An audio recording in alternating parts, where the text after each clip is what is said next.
Claire Bennett stood with a packed box. The note he left had emptied the rooms of meaning. She should have driven away, but a forgotten scarf pulled her back toward the library where Evelyn Kingsley lay motionless.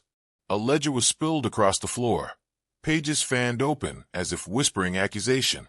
Claire's hands moved with the certainty of someone who'd spent years bringing broken things back to life, clearing a throat, pressing rhythm into a failing pulse. Minutes later, betrayal was breathing. Who had fed it? Claire Bennett learned to read the world by touch. Her days were measured in soil under her fingernails, in the small arithmetic of pruning and grafting, in the patient calculus of water and light. She could tell a sapling's mood by the tilt of a leaf, mend a torn boot by the light of a storm, and steady a bleeding wrist with nothing but a strip of cloth and a steady breath. That practical tenderness shaped everything about her. How she loved, how she refused to be ornamental. Anthony Kingsley measured life by ledger lines and tides. He inherited an empire, private islands, restored vineyards, a shipping company whose flag had once defined a coastline. He kept relics of the sea on mantels, a brass compass with a hairline crack, a faded chart, a rope-worn sextant. He spoke carefully, because weight had been passed down to him in sentences and in silences. Strength, to him, had always looked like control. Evelyn Kingsley ran the house like a small court, brilliant, impeccably cruel when necessary. She believed legacy was a form of truth. Her handwriting was precise. Her judgments landed like stones. Lately the stones rolled more often. She misplaced names and dates, then recovered them with a flash of correct memory that scared everyone more than frank collapse would have. She kept a ledger of truths and small cruelties, marginal notes that could be read as admonishments or evidence, depending on who held the page. They had married because two kinds of rescue met. Anthony wanted a quiet anchor from the tumult of expectation. Claire wanted resources for the work she could not fund alone. Their vows were simple, said on a wind-raked shore without witnesses: to protect, to plant, to keep faith when the sea and soil both demanded patience. For a while the promise lived in small things. Anthony showing Claire how to read a tide table, Claire teaching a groundsman how to graft a rare pear branch. They found a rhythm. She gave him courage to feel. He gave her the backing to scale a project she loved. But the rhythm loosened in invisible ways. Compromise, subtle and slow, became a tide dragging away shore. Anthony began making decisions in boardrooms that stretched the borders of Claire's small, honest ethics. Claire learned to soften language she used around the house, to avoid naming things that worried her because naming cost her peace. The house collected quiet corners, cups with cold tea, half-read letters on side tables, a compass left face down, evidence of a life that was no longer shared as fully as it had once been. The cracks were not sudden, they were patient. A phrase said lightly at dinner, a missed phone call, an argument deferred because Anthony said it was better to wait until morning. These accumulated until endurance felt indistinguishable from tolerance. Claire kept a ledger of her own, made of small indignities and moments of tenderness, and she read it at night with hands that trembled not for weather, but for the erosion she felt. On the morning he left, the house was not explosive. There had been no last fight that shattered them. There had been only the slow unthreading that had gone unnoticed until it lost its shape. Anthony left a note that pretended to be reasoned, a tidy sentence that claimed protection for both of them. When the front door clicked shut behind him, the silence did not heal.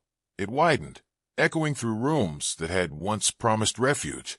The orchard outside stood patient under a pale sky, as if waiting to see what would grow from the fault line he had made. He left a single line that pretended to be an explanation and amounted to a verdict. Claire read it once, then folded it into the cardboard with the sweaters, as if sealing air into the box. The words were careful and distant, an argument reduced to policy, so precise they felt cruel. She felt the shape of the house change. Spaces that had held conversations now held echoes. Things she had touched across the years seemed to be waiting to be claimed by someone else's certainty. Humiliation arrived like a cold that will not break. She tasted it sharp and private. Anger followed, white and hot, but she did not let it flare into spectacle. She had learned that some moments demand dignity more than drama. Packing was an act of quiet geometry. Fold, stack, label. Each motion measured grief into neat rectangles. There was a small, rigid pride at the center of that work. Claire refused to be the woman who begged at a doorway. She refused to be presented as an ornament to be discarded. She had come from a life where hands did more than hold. They repaired. She chose to leave with the same steadiness she used to stitch broken branches together. Leaving, she told herself, was not surrender. It was survival. Anthony left because a fear had grown like a shadow between them. He told himself he was protecting his mother. That distance would keep scandal from the fragile edges of Evelyn's mind. He imagined rumors like sharp tides, and in the calculation of his fear, he mistook absence for armor. His decision had the quiet righteousness of someone who had been taught to weigh reputation above tenderness. Staff watched with silent faces that filtered concern into curiosity. Matteo looked as if he had watched storms before. His jaw tightened in a way that meant he would remember everything. Neighbors whispered theories that tasted like gossip.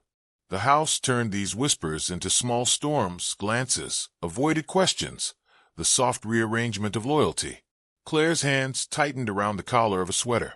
She placed it in the box and hesitated.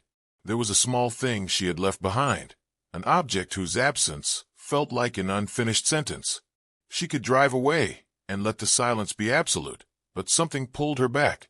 She walked to the library for a single forgotten thing, and the air there was different, thick with old paper and unspoken accusations. She opened the door and stepped into what would change everything. Claire pushed the library door open, and the room hit her with the weight of old pages and something colder. Evelyn Kingsley slumped over the desk, one hand splayed against a ledger, the other curled useless at her side. The air felt thin. Claire moved before thought, habit and training collapsing into the single, immediate imperative of a life that might still be steadyable. She knelt, found a pulse that fluttered like a frightened bird, and tilted the old woman's head to clear an airway that wanted to close. Her fingers worked with the calm of repetition learned in remote camps and under storm lanterns. Sweep the mouth, find the jawline, seal lips with breath that was not her own. Press the ribcage down in time with a counting rhythm she'd practiced until it lived in muscle. Each compression was a measured word to a stranger who had pronounced so many judgments. Each breath was a promise she did not ask for in return. A ledger's pages rustled as if in prayer. Claire counted and counted until the count returned as a cough, and color returned as if someone had reopened a valve inside a room that had been locked. The sound of running steps announced Matteo, his voice a clipped instrument of relief and command. He spoke one line, "Call an ambulance," and then his hands were beside hers, steady and skilled in a different kind of loyalty. They worked together with the quiet efficiency of people who had kept estates and lives from harm before, who understood the economy of minutes. Evelyn's chest rose and fell as if finding a tide again. Her eyes opened, glassy, finding a face she could not place, and then fixing on Claire with a flash of recognition that was both gratitude and something like accusation. Anthony arrived in the doorway as if pulled by a current. He stopped when he saw Claire hands-on, doing what he had left to avoid. The sight unspooled him. The man who had measured protection in absence now measuring the cost. His throat moved with words that would not arrange themselves, apologies, explanations. But the first intelligible thing he felt was the small, unbearable pressure of shame. Around them the household breathed in and out. Staff faces pressed to the edges of the room, like concerned witnesses. The ledger lay open, innocent-looking and full of possibility. For a moment nothing else existed but the small, stubborn miracle of a throat cleared and a pulse that would not die. The ambulance took Evelyn and left the house hollow in a way no door could have managed. Staff moved with nervous efficiency, folding the moment into routines that tried to make sense of what had just been repaired. Matteo did not return to the kitchen. He went straight to the desk where the ledger lay open, fingers skimming pages until they found a folded courier receipt tucked between entries, small, ordinary, unread at first glance. He read the name and the route aloud in a voice that made the word already feel like an accusation. Word spread through the corridors like a weather front. Claire had saved Evelyn. There was a questionable packet. Someone at the estate had been alarmed enough to call a courier late last week. Faces hardened, alliances shifted. Conversations that had been polite became sharp-edged. The house, which had always held itself together by routines and unspoken loyalties, began to sort itself into camps of speculation. Anthony walked the hospital hallway with a steady gait that was unraveling inside. The note he had left, the quiet of the rooms, the sight of Claire's hands on his mother's chest. He kept telling himself he had acted to protect. That distance was a policy. But with the courier's name on a slip of paper, with Mateo's narrow-eyed insistence that the delivery route made no sense, doubt entered him like a tide. He stood beneath fluorescent lights that felt merciless and tried to reassemble the logic he had used to leave. Outside the house, neighbors exchanged theories in the way towns do. Small talk braided with rumor. A former gardener mentioned a disagreement about funding. A dockhand remembered Malcolm Larkin's bad temper and the way old grudges turned into schemes. Gossip is a kind of currency, and here it bought stories that all leaned toward ruin. The packet became a story that fit too neatly into the pattern of fear Anthony had imagined, and once a story takes shape, it gathers believers like a net collects leaves. Inside, Claire felt watched in a way that had nothing to do with eyes and everything to do with implication. Her life, once measured in grafting and soil, was now measured in whispers. She moved through rooms that had once been private and found tongues that treated her like a chapter under debate. Those who had admired her quiet competence now found reasons to ask questions. Some were worried, some were curious, some waited for a scandal because it promised drama where the house had only long nights. Mateo followed the courier's trail with a patient, stubborn attention that irritated those who wanted certainty fast. He found small mismatches, a delivery route that detoured through an address connected to old Kingsley feuds, a stamped receipt that did not quite match the handwriting of the estate's usual business. Each tiny inconsistency felt like a stitch being pulled from a seam. Someone had fed a rumor and watched it grow into a wound. Someone had watched the family falter and had hoped it would not heal. But who sent the packet? And what did they hope to gain when a household began to unravel under the weight of a single, planted sentence? Mateo moved like someone who had learned to read a place the way a sailor reads a wind, by the smallest changes in a familiar pattern. He began with the ledger left open on the desk, fingers tracing margins until a folded courier receipt slid free. The paper was ordinary until he turned it and saw the postmark. A small coastal town 3 coves down the bay. The handwriting on the slip hurried, the stamp slightly smeared. It was the sort of detail an inattentive person would miss, and a patient one would not. Mateo did not miss it. He checked delivery logs, cross-referenced times, and found a mismatch. The courier's route detoured through a property owned, on record, by a man who had once coveted Kingsley land, Malcolm Larkin. Malcolm's name had floated around the docks like bad weather for years. He bought wetlands, coaxed fishermen into leases, and had a taste for private creeks. Mateo's jaw hardened when a dockhand corroborated that Malcolm had been seen in the area the week before, in conversation with a stranger who kept looking over his shoulder. Small inconsistencies multiplied. An invoice stamped as paid bore a different ink pressure than the rest of the estate's paperwork. A courier manifest listed a package described as archival correspondence sent at dusk. The handwriting on the manifest had a nervous slant, a hurried curl on the letter K that matched a receipt found in a charity office, one that had briefly listed a transfer to an account Claire had never touched. None of these things proved malice, but together they suggested orchestration. Mateo pulled a string that led to another.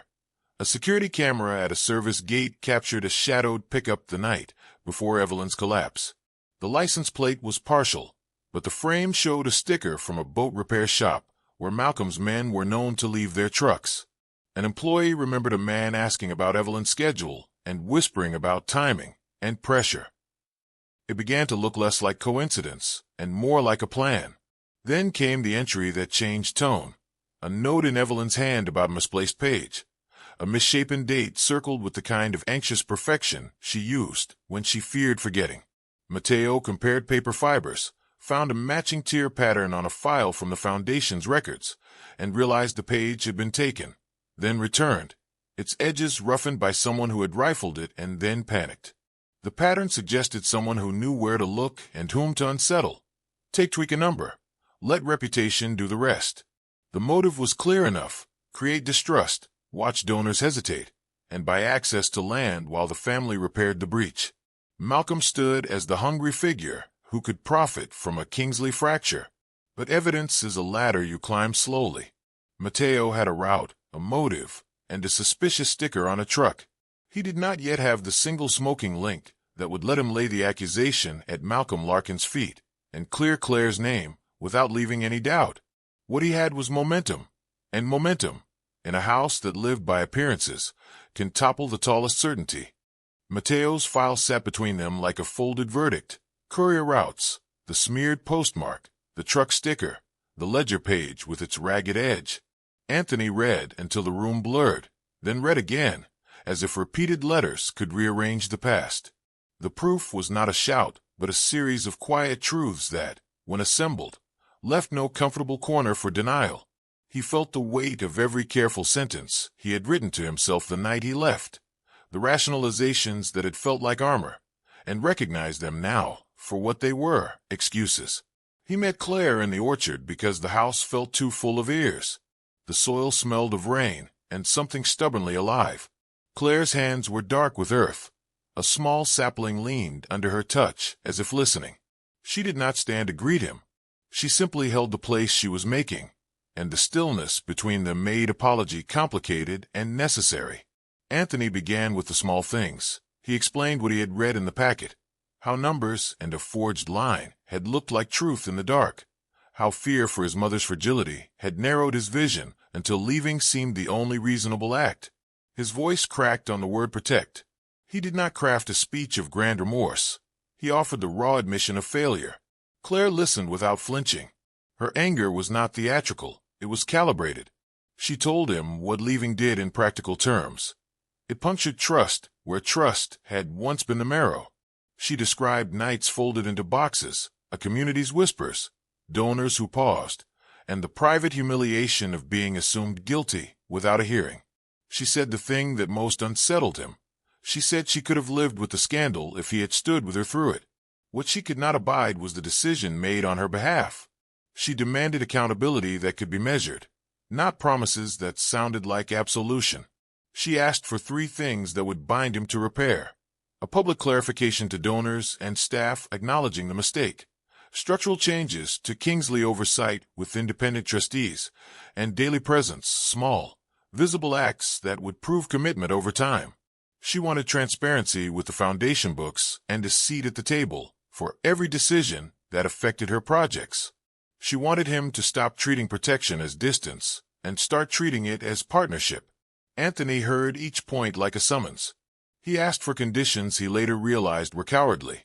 His plea for time, for private reconciliation. Claire refused private fixes. She wanted systems changed so the same mistake could not be weaponized again. She wanted him to accept shame in public where it belonged, because hiding would be exactly what the manipulators hoped for. He looked at the sapling between them and understood the scale. Repair is not a single act, but seasons of tending. The choice was laid plain: preserve an image by concealment, or risk that image in pursuit of truth and rebuilding. He swallowed the easy instinct and said, simply, "Show me how." Anthony began with small, unglamorous work. He stopped issuing edicts from behind glass and started attending the meetings he once handed off. He sat at a long wooden table with Claire and the foundation team, listened to budget line items he had formerly skimmed, and asked the uncomfortable questions that proved he was learning rather than posturing. He signed papers that made governance independent: an external trustee panel for the philanthropic arm, joint signatory rules, and mandatory audits with transparent reports. There was no press conference, only a letter to donors and staff that admitted error, named the problem, and outlined the new safeguards. He learned the language of repair through repetition. He showed up at project briefings with muddy boots, not as a performance, but because he had begun walking the ground he wanted to protect. He helped prune a pear tree until his hands were raw, and the physical clumsiness of it made forgiveness possible in small increments. Mateo kept watch over details and enforced the new rules. When pushback arrived from old allies, Mateo quietly redirected conversations and closed doors that once swung too easily. Claire took operational stewardship of the restoration projects. She audited accounts with a forensic patience, reconciled donor lists, and re-established relationships with community leaders who needed tangible proof of accountability. She refused performative apologies and accepted only consistent presence, Anthony's first honest step. She met with trustees, read contracts aloud, corrected language that left loopholes, and insisted on public transparency where it mattered. Their daily life shifted into a sequence of acts that meant more than any single speech. He sat through meetings he could have outsourced and learned the names of volunteers. She watched for genuine change and called him when old instincts returned, when he suggested secrecy or quick fixes, and he answered without defense. The ledger on the library table moved from instrument of accusation to a living document they both consulted. Trust reassembled in increments. An evening spent with Evelyn when the old woman was frightened.